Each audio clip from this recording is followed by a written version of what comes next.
Hello everyone, welcome to Slay the World, Bombas and Manja. Now we at the audition Mrs. of Malaysia 2026 edition. Beside of me, we have finalists. Congratulations once again, you'll be a part of the finalists of Mrs. of Malaysia 2026 edition.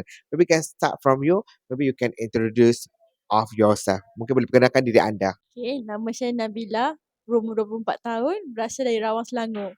Hai, nama saya Sakinah binti Ismail, berumur 33 tahun. Saya berasal daripada Kuala Lumpur. Alright, okay, next question. Why you choose Mrs. of Malaysia 2026 as your platform to highlight yourself? Mungkin boleh ceritakan sedikit mengapa anda memilih Mrs. of Malaysia 2026 sebagai platform anda?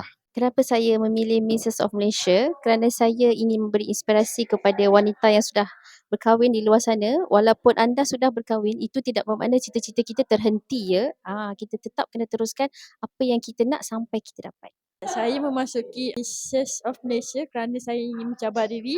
Mana orang pernah cakap saya tak boleh ke dunia modeling lah. So saya akan cabar diri saya untuk tunjuk diri saya dan saya boleh untuk se-pages seterusnya.